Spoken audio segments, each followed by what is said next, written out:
우리 다 같이 한 마음으로 룻기 3장 1절의 말씀 같이 합독해 보도록 하겠습니다.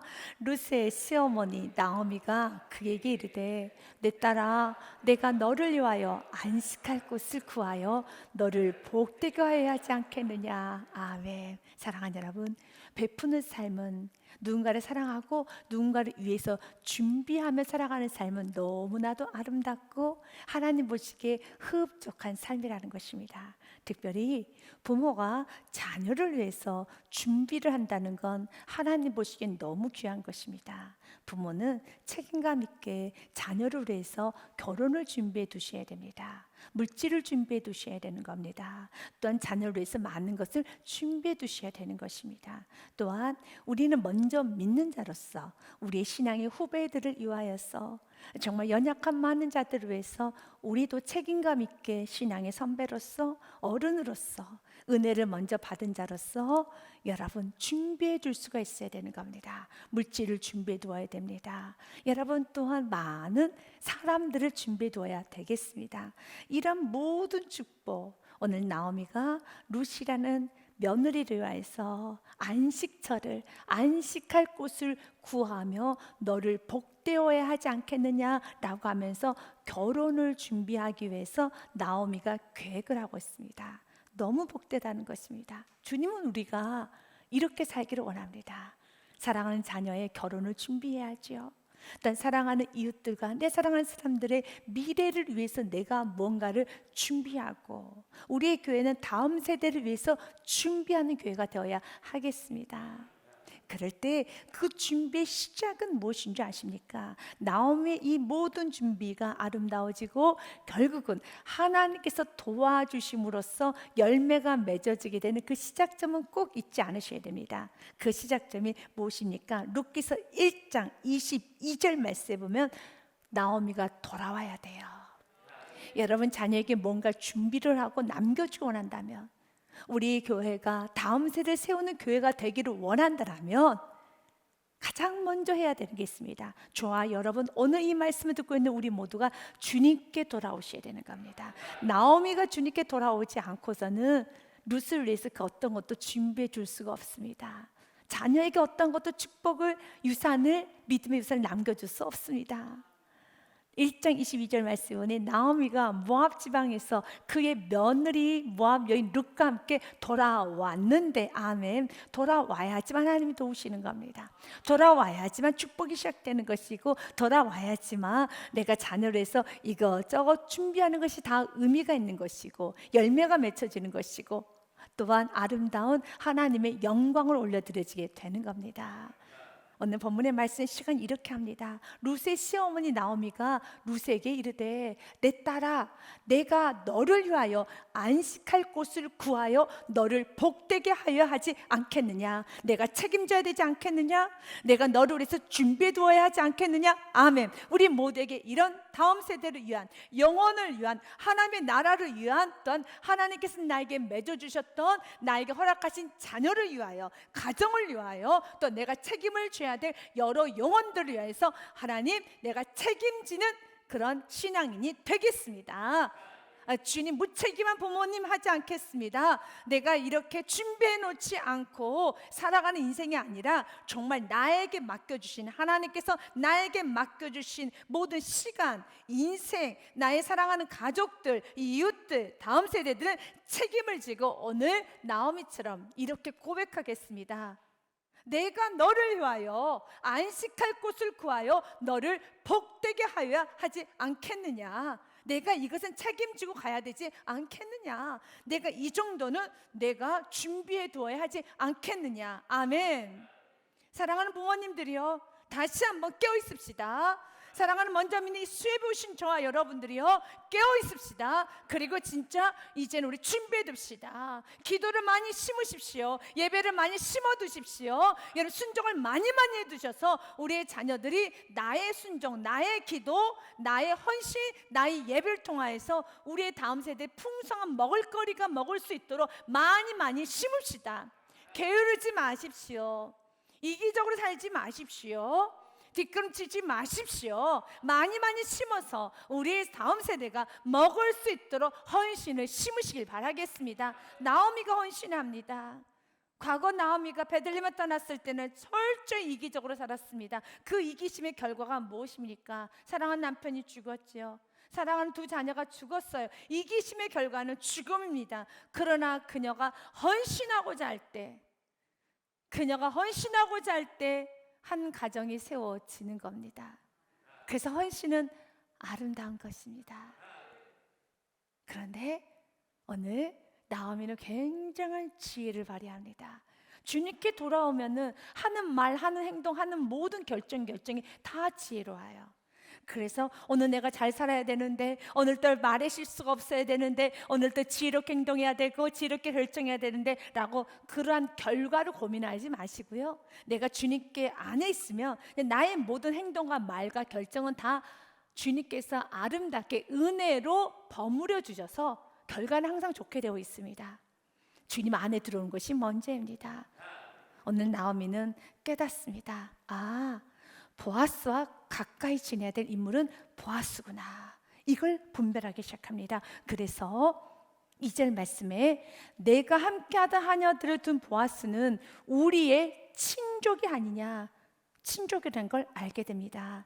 그러면서 보라, 그가 오늘 밤에 타작마당에서 보리를 까불리라. 오늘 보리 추수 때이다. 그리고 그는 우리의 친족이라는 거죠. 그렇기 때문에 3절에 그런즉 너는 목욕을 하고 기름을 바르고 의복을 입고 타작마당에 내려가서 그 사람이 먹고 마시기를 다하기까지는 그에게 보이지 말고 때를 기다렸다가 4절 말씀해 보니 그가 누울 때, 보아스가 누울 때 너는 그가 눕는 곳으로 알았다가 들어가서 그의 발치부를 들고 거기 누워 있어라. 그리하면 그가 내 할 일을 내게 알게 하리라 하니. 이것은 굉장하게 위험한 여러분 계획입니다. 이거는 좀 황당스러운 계획입니다. 이렇게 실행을 하면 순종을 하는 것이 아주 어렵지요. 그런데 결론은 5절 말씀에 보면 이런 말씀이 있습니다. 룻이 시어머니에게 이르되 어머니의 말씀대로 내가 다 행하리다 아니라. 아멘. 룻은 행합니다. 그럴 때 우리가 생각하기에는 어떻게 아무리 그래도 이런 말을 행할 수 있어, 이러다 큰일 나지, 이건 안 되지 라고 생각하시는 분도 있을 겁니다. 우리가 순종을 하는 데서는 항상 근거가 있어야 됩니다. 우리가 순종은 어디에 근거해야 합니까? 말씀에 근거해. 나오미가 오늘 그에게 말을 했던 것은 이유 없이 말한 것이 아닙니다. 2절 말씀에 보면 이런 말씀이 있죠. 여러분, 2절 말씀에 보니 내가 함께 하녀들을 둔 보아스는 우리의 친족이 아니냐. 중요한 건 친족이에요. 그 당시에는 고엘제도라는 게 있었습니다. 고엘제도란 원래 친족들을 중심으로 해서 공동체사를 운영하기 위한 방법으로 제정된 합법적인 제도였습니다. 그래서 현혈 공동체, 이렇게 이 친척들 간에 속한 구성원들이 서로 재산과 가문을 보호하기 위한 일종의 상보 제도로서 기능을 수행했던 것이 고엘 제도였어요. 그 한 해로 그 친척 중에 자손이 없어 죽으면 계대 결혼을 통하여서 혈통을 잇게 해주는 겁니다. 이미 나오미의 남편은 죽었어요. 나오미의 두 아들도 죽었습니다. 그렇다면 나오미의 남편한테 엘리멜렉의 그 자손은 끊겨져 버린 겁니다. 아들이 없기 때문에. 그래서 이 엘리멜렉의 먼 친척에 누가 있었느냐 하면 보아스가 있는 겁니다. 보아스는 엘리멜렉의 먼 친척이었었죠. 그래서 그 친척이 자손이 없어 죽으면 계대 결혼을 통하여 혈통을 잇게 해주거나, 더 나아가서 친척이 궁핍하여 자신의 기업을 팔았을 경우에는 그 땅을 친척 중에 누가 대신 사서 다시 돌려주는 역할을 하는 것이 바로 이런 고엘 제도의 그런 의미가 있습니다. 이유 없이 근거 없이 룻을 보아스가 돈이 많아 보이네, 들어가서 하룻밤 어떻게 해봐, 그리고 결혼해봐, 그런 뜻이 아니라는 겁니다. 그가 돈이 많기 때문에 선택한 것도 아니고, 그가 젊기 때문에 선택한 것도 아니고, 그가 여자를 좋아한다는 정보를 듣고 선택한 것도 아닙니다. 그가 선택한 건, 나오미가 선택한 건 한 가지였습니다. 친족이었다는 거죠. 이것이 무엇입니까? 오늘 성경 우리에게 말을 하는 겁니다.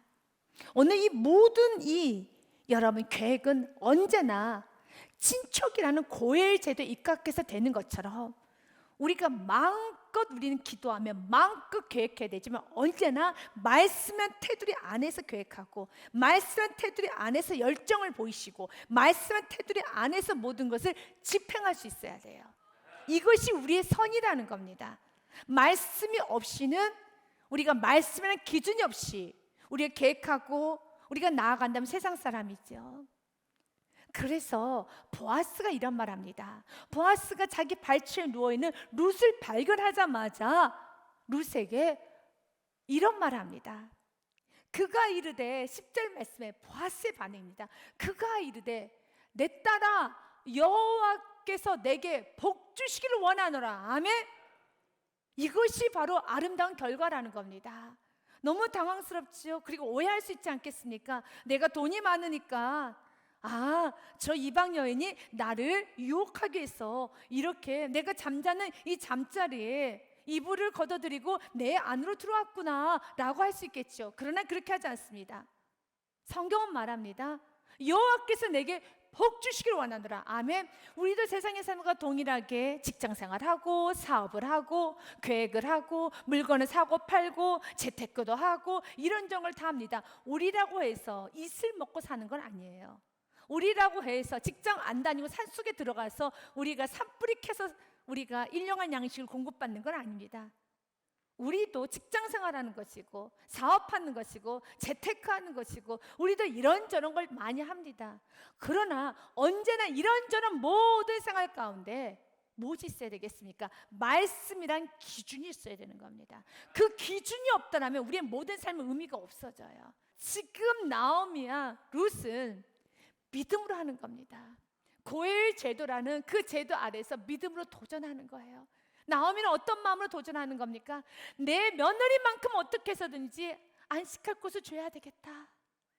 무서운, 지금 두렵지만 용기 있는 계획을 세워서 지금 내보내는 겁니다. 가문을 이어야 되기 때문에, 내 며느리를 다시 안식할 곳을 줘야 되기 때문에. 그래서 1절 말씀에 보면 룻의 시어머니였던 나오미가 이렇게 말하잖아요. 내 딸아, 내가 너를 위하여 안식할 곳을 구하여 너를 복되게 하지 않겠느냐. 그런 내 몸은 이미 늙어서 내 뱃속에서 아기를 낳을 수는 없어. 방법이 없는 거예요. 나오미는 방법이 없어요. 지금의 사회와 그 당시의 사회하고는 다릅니다. 그 당시에 남자만이 숫자로 계산되어지는 시기이기 때문에 여성에게 있어서는 인권 자체가 없는 겁니다. 숫자에 들어가지 않는 존재가 여성이었습니다. 그런 세상에서 살아갔기 때문에 이렇게 남편이 죽었을 때 먼 친척이라도 책임을 져야 되는 고엘 제도가 있었던 것처럼 어떻게 해서든지 젊은 룻을 보살펴줘야 되고 도와줘야 되는데 방법이 없는 겁니다. 방법이 없어요. 그런데 보아스는 먼 친척이 나타난 거예요. 어떻게 해서든지 보아스하고 연결을 시켜줘야 되는 겁니다. 연결시켜줘야 되는 거죠. 마치 이것을 우리가 조금 더 복음적으로 해석해 본다라면은 수단 방법을 가리지 않고 하나님과 연결시켜지길 원합니다. 영적인 복을 받기 위해 내가, 내 자녀가, 우리의 다음 세대가 하나님께 집중할 수 있도록, 말씀에 집중할 수 있도록, 예배에 집중할 수 있도록 우리 안에 나오미 같은 일을 열심히 있어야 돼요. 이런 물불을 가리지 않는 열심히 있어야 되는 겁니다. 이게 축복받는 비결이라며, 지금 나오미는 정말 룻을 사랑했어요. 룻이 행복해지기를 원한 겁니다. 부모가 자녀의 신앙생활을 방해하는 건, 이건 정말 자녀를 사랑하는 게 아니에요. 진짜 자녀를 사랑한다면 어떻게 자녀의 신앙생활을 방해할 수 있겠어요? 말이 안 되잖아요. 신앙의 생활이 더 좋아지도록 도와주는 게 진짜 사랑 아니겠습니까? 여러분들이 그래서 보셔야 돼요. 내가 지금 누구를 사랑하고 있는가? 지금 내가 누구를 사랑하고 있는가? 나 자신을 사랑하면은 자신 위해서 사는 거예요. 나오미는 룻을 정말 사랑했어요. 그래서 하나님은 이렇게 축복을 해주시는 거예요. 부모가 진짜로 자녀를 사랑하면 이렇게 말을 하면 아유, 어떤 부모가 자녀를 안 사랑하겠어요. 맞아요. 그런데 안 사랑하는 부모가 많아요. 그래서 신앙생활하는데 방해를 하시는 부모도 많아요. 기도를 게을리 하시는 부모도 많아요. 순종을 게을리 하시는 부모도 많아요. 자녀 안 사랑해서 그래요. 여러분, 자녀 사랑하면 그렇게 안 살죠. 그렇지 않습니까? 자녀를 사랑한다라면 지금 룻을 사랑하니까 나오미가 이렇게 행동하는 겁니다. 이렇게 모든 걸 계획해서 이렇게 하는 것입니다.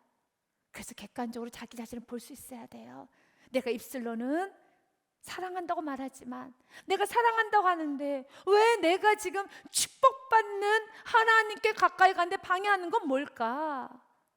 어떻게 해서든지 나오미는 룻을 보아스에게 가까이 가게 하려고 수단 방법을 가리지 않잖아요.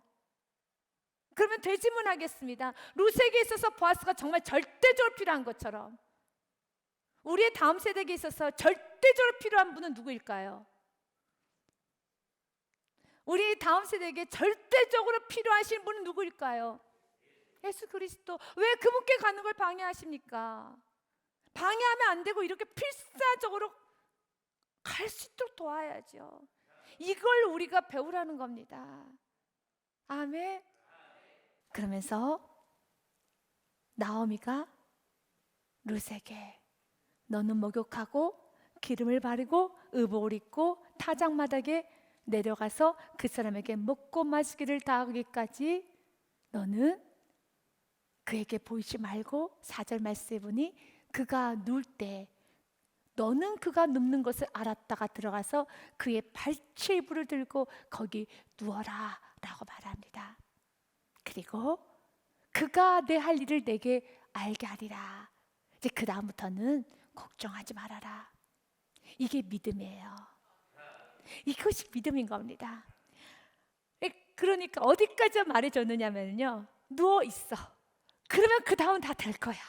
믿음 있게 말합니다. 나오미는 그가 내 할 일을 내게 알게 하리라. 아멘. 왜 이렇게 확신 두고 말합니까? 여기서 그가 누구입니까? 그가 내 할 일을, 여기서 그가 누구이죠? 보아스죠. 보아스가 내가 할 일을 내게 알게 하리라. 왜 보아스는 너에게 일을 알게 하리라? 보아스는 어떤 인물이니까요? 고엘 제도에 속한 인물이니까요. 그래서 말씀에 근거해서 우리가 마음대로 계획해 나갈 때 결국 말씀이 나를 변호해 주는 겁니다. 우리가 왜 말씀대로 살아야 되는가? 내가 때로는 지나칠 수도 있어요. 실수할 수도 있습니다. 넘어질 수 있습니다. 그러나 내 안의 중심이 하나님 앞에 겸손하고 하나님 내게 하시는 말씀에 순종으로 나아갔다라면 우리가 연약함으로써 우리가 여러분 칠추던 모든 건 나의 시작점이 있기 때문에 주님께서 가려주고 덮어주고 주님께서는 넘어가는 은혜를 주시는 겁니다. 그래서 이제 그 다음부터 여러분들이 봐야 되는 단어가 덮어지는 은혜예요. 넘어가는 은혜입니다. 가려지는 은혜라는 것입니다. 이 은혜를 받으셔야 돼요. 그러기 위해서는 주님이 나에게 뭐라고 하시는 말씀인가부터 순종으로 들어가야 되는 겁니다. 그 다음 일은 주님께서 하십니다. 잠언 3장 6절과 7절 말씀해 보니요, 너는 범사의 그를 인정하라. 아멘. 그리하면 내 길을 지도하시리라. 스스로 지혜롭게 여기지 말지어다. 여호와를 경외하며 악을 떠날지어다. 오늘 룻은 이 말에 겸손하게 아멘하고 나갑니다. 5절 말씀해 보니 룻이 시어머니에게 이르되 어머니의 말씀대로 내가 다 행하리라니라. 아멘. 룻은 이성이 있어요. 룻은 젊어요. 룻은 많은 생각을 할 수 있는 명철을 가지고 있는 여인입니다. 그러나 말씀 앞에서는 엎드릴 수 있는 여인이에요. 그래서 시작점이 있어야 되는 겁니다. 룻이 왜 나오미를 따라왔습니까? 어머니 하나님이 나의 하나님이 되고 어머니를 통해서 하나님을 만난 겁니다. 지금 나오미가 하는 말은 세상의 어머니들 하는 말이 아니기 때문에 하나님의 믿는, 하나님 믿는 믿음의 어머니가 하는 말이기 때문에 그가 듣는 거예요. 주님은 우리가 이런 신앙을 갖기 원합니다. 룻처럼 내 이성도 있고 경험도 있고 생각도 있지만 하나님이 나에게 말씀하시면 겸손히 그 앞에서 무릎을 꿇을 수 있는 심령, 엎드릴 수 있는 심령, 이래야지만 하나님의 인도함을 받을 수 있어요. 주님은 우리에게 말했죠. 잠언 3장 7절에 스스로 지롭게 여기지 말지어다. 그리고 여호와를 경외하며 뭘 떠날지어다? 악을 떠날지어다. 내가 갖고 있는 명철이, 내가 가지고 있는 지혜가, 이성이 하나님 말씀을 누르려고 한다면 그건 악으로 변해요. 우리가 가지고 있는 이성, 경험, 지혜가 악이 되지 않기를 언제나 겸손하시기를 바라겠습니다. 오늘 이 여인은 겸손하게 행합니다. 그리고 실제적으로 6절 말씀에 보면 그가 타작마당으로 내려가서 시어머니의 명령대로 다 하니라. 아멘. 이게 순종입니다. 사사기서 말씀, 이사야서 말씀 1장 19절과 20절 말씀에 이렇게 되어 있습니다. 같이 한번 19절부터 20절의 말씀 같이 보도록 하겠습니다. 이사야서 1장 말씀입니다. 너희가 즐겨 순종하면 땅의 아름다운 소산을 먹을 것이요. 같이 읽습니다. 20절은요. 너희가 거절하면 배반하면 칼에 삼켜지리라. 여호와의 입에 말씀이니라. 아멘. 너희가 즐겨 순종하면 땅의 소산을 먹습니다. 그녀가 순종하고 자기의 명철을 의지하지 않고 순종을 나갔을 때 어떤 결과가 왔는지 우리는 봐야 될 것입니다. 보십시오. 순종의 결과가 얼마나 아름다운지요. 믿음의 그 삶이 얼마나 아름다운지요. 여러분, 나오미처럼 살아야 되는 거예요. 룻처럼 살아야 되는 겁니다. 나오미의 그 아름다운 헌신을 하시고 살아야 되고 책임 있는 사랑을 하셔야 되고 정말 가까이 둬야 될 자가 누군가를 알고 끊임없이 가까이 두도록 마음 다하고 온 힘 다하여서 예수께 가까이 밀어 넣으셔야 되는 겁니다. 그리고 또한 순종해야 되는 겁니다. 6절 말씀에 보니 그가 타작마당으로 내려가서 시어머니 명령대로 하니라. 아멘. 보아스가 먹고 마시니라. 마음이 즐거워가서 곡식단 더미 끝에 눕는지라. 룻이 가만히 가서 그의 발치부를 들고 거기 누웠더라. 저는 7절 말씀 묵상하면서 나오미와 룻을 생각해 봤어요. 나오미는 집에서 기다리고 있지요. 못하고 기다리고 있을까요? 여러분 TV 보고 누워서 여러분 음악 듣고 여러분 커피 마시면서 이렇게 있을까요? 아니에요. 혹시 어떻게 됐을까? 정말 마음 졸이며 기도하고 있어요. 마음 졸이며 기도하고 있어요.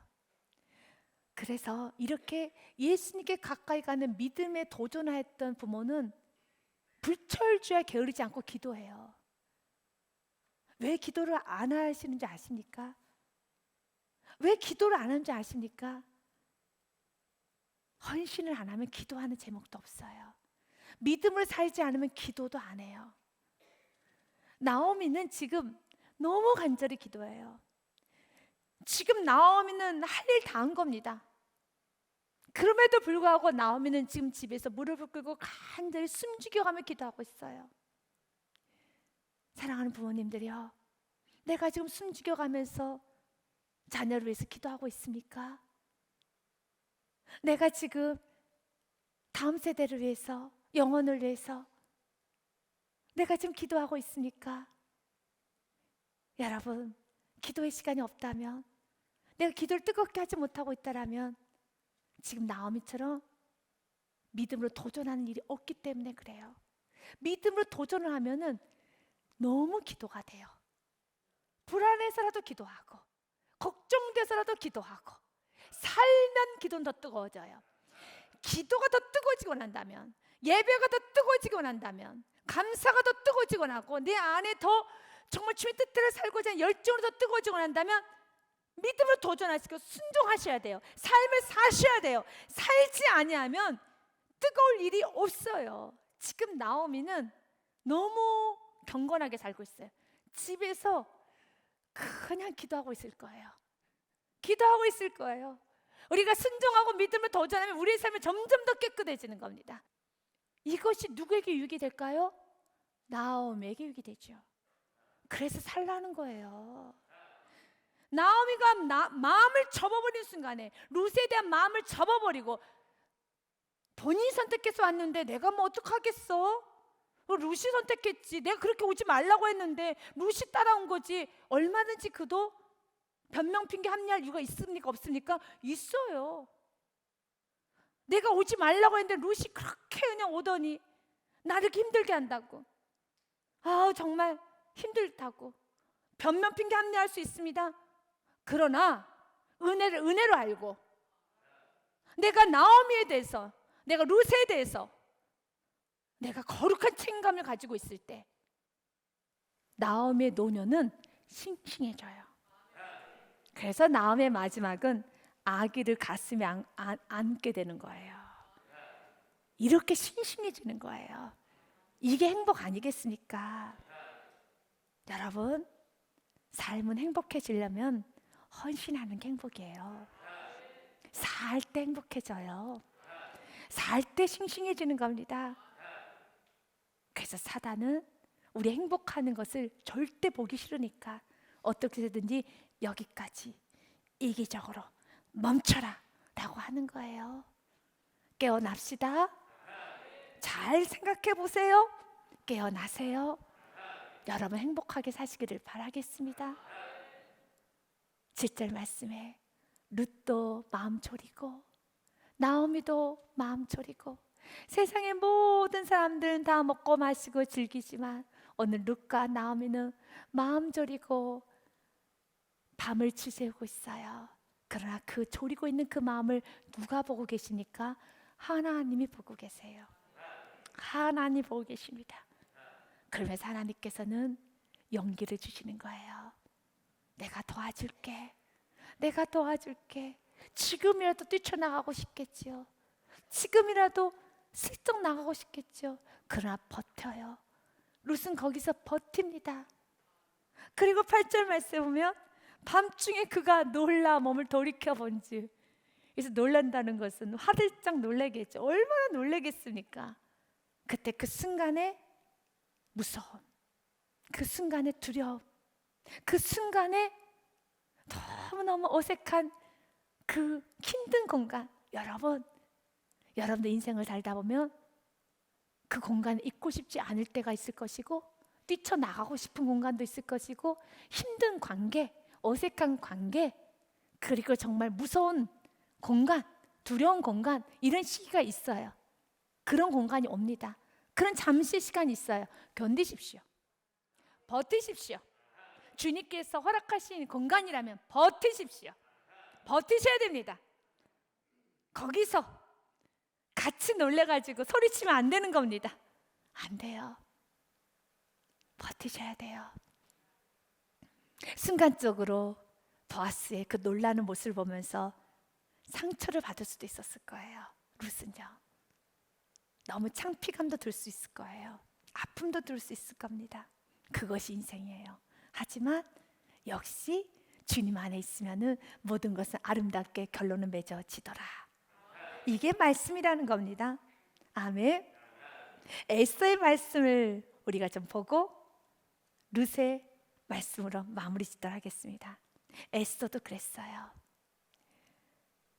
에스더가 왕후의 관택을 받으러 나아갈 때도 에스더는 다른 여인들과 달랐어요. 그 당시에 누구든지 왕으로 나가기 위해서는 자기가 원하는 걸 다 취할 수 있었어요.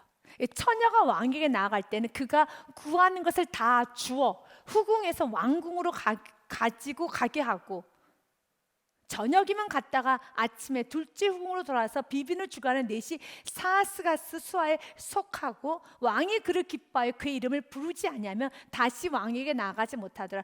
처음 왕과의 접촉할 때는 첫 인상, 첫 만남이 굉장히 중요하기 때문에, 왜냐하면 두 번째로 부르면 되는 것이지만 첫 번째 만남에 다시 이름을 부르지 않으면 그 여인은 끝이 된 거예요. 실패자가 된 겁니다. 그렇기 때문에 13절 말씀처럼 처녀가 왕이 나갈 때 그가 구하는 걸 다 줍니다. 무엇을 해든 다 어필하라는 거죠. 원하는 걸 다 줘라. 그래서 뭐 화려한 옷을 원한다면 화려한 옷, 금붙이, 은붙이, 여러분 모든 걸 다 할 수 있어요. 원하는 걸 다 줄게요. 한 번의 기회는 한 번밖에 없기 때문에. 우리 믿음의 사람들은 동일해요. 그 한 번의 기회죠. 하지만 에스더가 다른 모습을 보여줬죠. 15절 말씀해 보니 모르드게 삼촌, 여러분 아비하일의 딸 곧 모르드게가 자기 딸같이 양육했던 에스더가 차례대로 왕에게 나아갈 때 궁녀를 주관하는 내세 헤게가 정한 것 외에는 다른 걸 구하지 아니하였으나 모든 보는 자에게 사랑을 받더라. 아멘. 다른 거 구하지 않습니다. 준비하지 말란 뜻이 아니에요. 무엇입니까? 신앙이에요. 믿음이에요. 어떻게 되었습니까? 왕은 17절에 보니 모든 여자보다 에스더를 더 사랑함으로, 아멘, 그가 모든 처녀보다 왕 앞에 더 은총을 얻은지라. 또 한 번의 사건 여러분 잘 알 겁니다. 왕이 에스더를 부르지 않은 지 30일이 지났어요. 그런데 모르드게 요청을 합니다. 왕 앞에 나가야 된단다. 지금 이스라엘 민족이 다 멸하게 돼 있단다. 나가야 된단다. 그때 말합니다. 그 당시에는 왕이 부르지 않을 때 먼저 왕비가 나아가면 죽어요. 그런 상황입니다. 4장 11절 말씀에 왕의 신하들과 왕의 각 지방 백성이 다 알거니와 모두 다 아는 사실 아닙니까? 남녀를 막론하고 부름을 받지 아니하고 안뜰에 들어가서 왕에게 나아가면 오직 죽이는 법이요, 죽음밖에 없어요. 그러나 그 중에 만약 왕이 그 자에게 금규를 내밀어야 살 것이라. 이제 내가 부름을 입어 왕에게 나가지 못한 지가 이미 30일이라 하니라. 30일 때 단 한 번도 부르지 않았어요. 그의 마음이 지금 어떤 마음인지도 모릅니다. 그러나 민족을 살려야 되기 때문에 바로 이때를 위해서 에스더가 왕비가 되었기 때문에 에스더 나아갑니다. 어떤 마음 나갑니까? 죽으면 죽으리라. 그래서 16절 말씀은요, 당신은 가서 수산에 있는 유다인을 다 모으고 나를 위하여 금식하되 밤낮 3일을 먹지도 말고 마시지도 마소서. 나도 나의 신녀와 더불어 이렇게 금식한 후에 규례를 어기고 왕에게 나아가리니 죽으면 죽으리다니라. 아멘. 이 말씀 왜 중요합니까? 오늘 룻은 이것을 육신적인 관점으로 본다면 지금 룻이 지금 요령을 펴서 지금 육적인 유혹을 해서 들어가는구나. 육적인 유혹을 한다고 해서 사람의 마음을 얻을 수 있는 게 아니에요. 잠언 21장의 말씀도 이런 말씀이 있지요. 여러분이 잘 아는 말씀입니다. 잠언 21절 말씀에 왕의 마음이 여호와의 손에 있음이 마치 봇물 보자기 속에 있는 물과 같아서 그가 하나님의 임의로 인도하세요. 그러기 때문에 마음 움직이신 분은 하나님이십니다. 내 몸으로 마음을 움직이는 게 아니에요. 물질로 마음을 움직이는 게 아니에요. 나의 그런 언어로 움직이는 거 아닙니다. 목사님 움직여지던데요. 돈이면 사람 마음이 따라오던데요. 외모로도 사람 마음 훔칠 수 있던데요. 있을 수 있겠죠, 세상의 사람은. 그러나 영의 사람은 절대로 움직이게 할 수 없어요. 세상의 사람도 마찬가지입니다. 결국 외모로, 물질로 마음을 얻었다면 언젠가는 그 외모가 사그라지고 물질이 없어지면 사람은 떠나겠죠. 우리 모두 주님께 가야 돼요. 주님께 갑시다. 그래서 여러분, 에스더가 왕 앞에 나갈 때 더 많이 치장하고 더 많이 준비해야 되나? 그가 준비한 거 금식하고 기도해요. 금식하고 나면 얼굴이 푸석푸석해지겠죠. 금식하고 나면 얼굴이 윤기가 없어지겠죠. 그러나 에스더는 그 왕의 마음 움직이는 걸 주님인 걸 믿었게 죽으면 죽으리다 나아갔었을 때 아주 놀라운 말씀이 있습니다. 그리고 에스더가 왕 앞에 나아갑니다. 에스더 5장의 말씀에 보니 이렇게 되어 있습니다. 제3일에 에스더가 왕후의 예복을 입고 왕궁 안뜰 곳 어전 맞은편에 서니 왕이 어전에서 전 문을 대하여 왕자에 앉았다가 왕후 에스더가 뜰에 선 곳을 본즉 매우 사랑스러움으로 손에 잡았던 금규를 그에게 내미니 에스더가 가까이 가서 금규 끝을 만진지라. 아멘. 사랑하는 여러분, 성경 뭐라고 되어 있습니까? 왕후 에스더가 뜰에 선 것을 본즉 매우 사랑스러움으로. 아멘. 우리 삶에 이런 역사가 있어야 돼요. 오늘 룻을 보는 순간에 보아스가 너무 아름다워 보이는 거예요. 요망하게 보는 게 아니라 내가 돈이 많으니까 나를 유혹하려고 하는 아주 요망스러운 여인으로 보는 게 아니라 그의 첫 마디가 내 딸아. 여기로 모든 상처가 다 치유가 되는 거예요. 관계 축복은 이런 겁니다. 관계는 이렇게 맺어지는 거예요. 내 딸아, 여호와께서 내게 복 주시기를 원하노라. 결국은 지금 굉장히 육적으로 모든 걸 세팅하고 조작하는 것 같지만 여기에는 철저하게 무엇이 그럽니까? 말씀이란 기준과 말씀이란 토대예요. 우리의 삶에도 그래야 되는 겁니다. 고엘 제도라는 보아스라는, 여러분 이 정확한 테두리 안에서 움직였던 것처럼 우리도 말씀의 테두리에서 움직이게 되면 하나님이 복을 주십니다. 그러면서 이제 또 반전이 일어났어요. 룻이 은혜를 받아야 되고 룻이 여러분 도움을 받아야 되는 존재인데 보아스가 이런 고백을 합니다. 룻에게 너무 고마워. 나에게 와줘서 너무 고마워 그러는 거예요. 나에게 자비를 베풀어 줘서, 나에게 인내를 베풀어 줘서 너무 고마워. 아멘. 우리가 서로에게 룻이 되고 보아스가 돼야 되는 겁니다. 룻은 보아스에게 너무 자비롭고 이런 남자, 이런 사람 너무 감사하죠. 근데 보아스는 또 말하는 거예요. 룻, 나에게 인내를 베풀어서 너무 고마워. 왜냐하면 내 딸아, 여호와께서 내게 복 주시기를 원하노라. 내가 가난하건 부하건 젊은 자를 따르지 아니하였으니 내가 베푼 은혜가 처음보다 나중에 더하다. 그러니까 이제 이 말로 유추해 본다면 룻이 젊은 사람으로부터 프로포즈를 좀 받았나 봐요. 그리고 워낙 젊다 보니까 젊은 사람들이 좋아했나 봅니다. 그런데 이 젊은 여인이 나같이 늙은 사람, 나같이 이렇게 늙은 사람에게 나를 선택한다는 거 너무 귀하다. 룻이 왜 보아스를 선택했습니까? 말씀이라는 테두리 안에서. 고엘 제도가 있었잖아요. 수많은 남자들이 있었겠죠. 그러나 룻이 선택해야 되는 건 그 당시에 고엘 제도를 선택해야 되는 것처럼 우리도 마찬가지입니다. 우리가 선택할 수 있는 많은 사람들이 있어요. 젊은 남자, 여러분 젊은 여자, 또 돈과 명예와 많은 것이 있는 거, 우리도 마찬가지. 직장, 우리가 선택할 직장, 사업장 너무 많아요. 그러나 언제나 말씀의 테두리 안에서 만남을 가지십시오.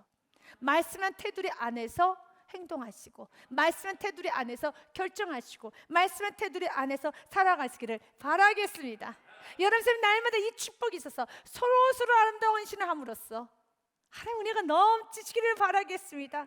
성경은 이렇게 말합니다. 내가 베푼 은혜가 처음보다 나중에 더하도다. 아멘. 이럴 때 이 만남은 서로 은혜로 하는 만남, 서로에게 감사하는 만남, 서로를 소중히 여기는 만남, 이 만남이 결국은 대등한 만남인 거예요. 여러분 얼마든지 보아스가 상위, 룻이 보아스하고는 여러분 서열이 있을 수 있어요. 그러나 이제 서로 감사하는 대등한 만남, 이렇게 서로 여러분 대등한 부부관계, 하나님 보시 가장 좋은 상태죠.